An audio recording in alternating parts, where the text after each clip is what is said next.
Em 2013 eu criei um projeto fotográfico chamado Uma Pessoa por Dia, que consistia basicamente em fotografar e entrevistar uma pessoa diferente todos os dias durante um ano. Se vocês tiverem interesse, eu posso falar mais sobre ele aqui no canal, mas a questão é que esse não é o assunto principal. O assunto principal é o seguinte: no início não tinha o meu nome no projeto, não tinha a minha carinha ali atrelada ao projeto. Ou seja, ninguém sabia quem eu era, a não ser os meus amigos mais próximos e os meus familiares, pessoas assim. E aí, de repente, o projeto cresceu, tomou proporções que eu não esperava e lá fui eu ser entrevistada por um jornal. E daí, corta pro dia seguinte, eu recebo a seguinte mensagem na página do Uma Pessoa por Dia. Oi, tudo bem? Eu vi a matéria ontem no jornal e nunca imaginaria que você fosse mulher.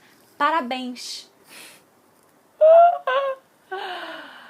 Ai, meu Deus. Essa mensagem era de um cara que ele tava desde o iniciozinho assim do projeto acompanhando sempre e comentando. Ele era bem ativo, um seguidor bem ativo do negócio.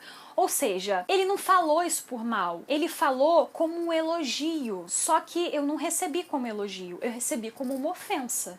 Quer dizer que a ideia de uma mulher ser a cabeça por trás de um projeto fotográfico, criativo e tal, e que está sendo bem sucedido, é tão inimaginável. É um negócio muito louco, sabe? E é ainda mais louco que essa pessoa, esse cara, ele não se deu conta disso. É realmente um elogio. Ele falou isso de boa.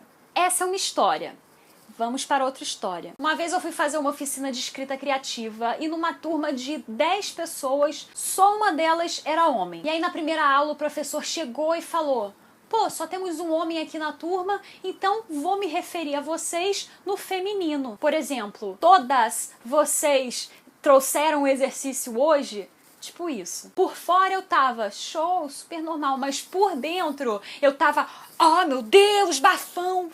E ainda dei aquela olhada assim discreta pra ver como é que o único cara da turma reagia, e ele tava meio desconfortável com a situação. Toda vez que o professor falava ela, sei lá, se referia no feminino, tinha um troço estranho ali, sabe? Mas, no final das contas, ficou tudo bem, sabe? Normal. Ninguém nem se dava conta mais de que era ela, ele, sei lá. Tanto faz, sabe? Se só tá o cara falando com a gente, é isso. Mas eu lembro que a minha primeira sensação foi boa. Eu me senti valorizada de alguma forma. Eu me senti notada. Essa é a palavra. Eu me senti notada. E ele nem tava falando diretamente comigo, mas sei lá.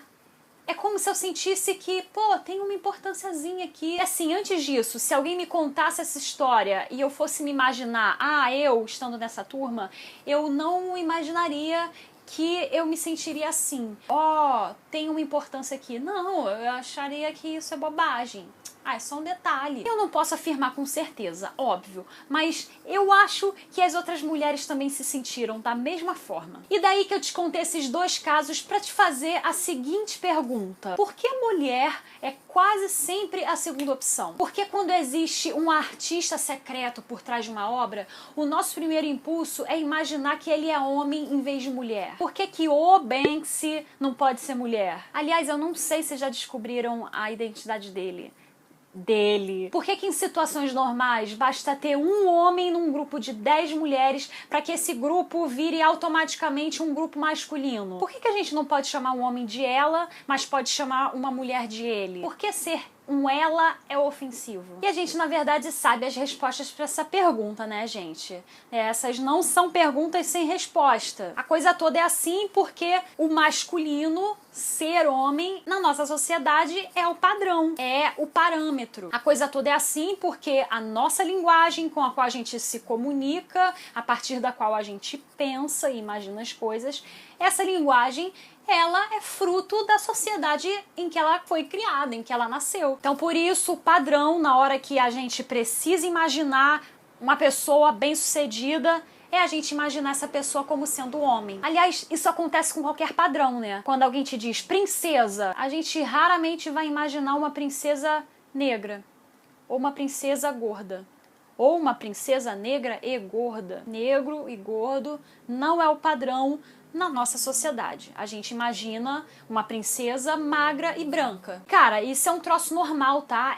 Não é só porque você pensa assim que você é uma pessoa terrível. A gente lida e é exposto e consome e vê e lê e tudo esses padrões a vida inteira, desde que a gente nasce, e a nossa imaginação vai sempre ali pro mais rápido, né? Quando alguém te fala sapo, você imagina um sapo verde, porque o sapo verde é o padrão, mas existem sapos vermelhos também, sapos amarelos, sapos e esses sapos vermelhos e amarelos, eu acho que eles são venenosos, não sei se todos, mas eu tomaria cuidado com eles se eu fosse você. Mas voltando aqui pro assunto, não é só porque isso é o normal, é o que acontece com todo mundo, que isso passa a ser aceitável. Porque não é. A gente não pode encarar essa situação como sendo aceitável. Porque é uma situação que pode mudar. Ah, mas vai mudar as regras do português assim de uma hora para outra? Claro que não. E se as regras do português mudassem de uma hora para outra, isso mudaria por acaso automaticamente a forma machista como a gente pensa? Acho que não. Mas a gente pode sim ficar mais atenta, ficar mais atento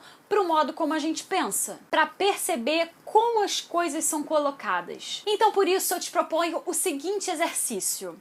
Que tal começar a colocar a mulher em primeira opção? E a gente pode ir ainda mais além. Que tal quando a gente for imaginar uma personagem de um livro, a gente imaginar essa mulher como sendo negra ou gorda, ou negra e gorda? Esses são exercícios que a gente pode fazer para se desviciar dessa forma de pensar baseada nesse padrão que ficam atochando na gente o tempo todo. E não é fácil, gente. No início é muito difícil, mas com o tempo, com a prática, vai ficando mais fácil. E bem, esse é um assunto que eu gosto muito, então eu gostaria de saber o que vocês acham sobre ele. E o que vocês acharam no vídeo. E se vocês querem mais vídeos como esse aqui no canal, é só deixar o like para eu poder saber que vocês gostaram. E deixa aqui nos comentários o que vocês pensam sobre isso, que eu quero muito saber. E compartilha com os amigos e com as amigas, que é pra gente espalhar cada vez mais essa palavra. E se inscreve aqui no canal, né? Porque aí, né, pô, que chato, hein? Não é inscrito ainda, pô, que falha sua, hein? Tchau!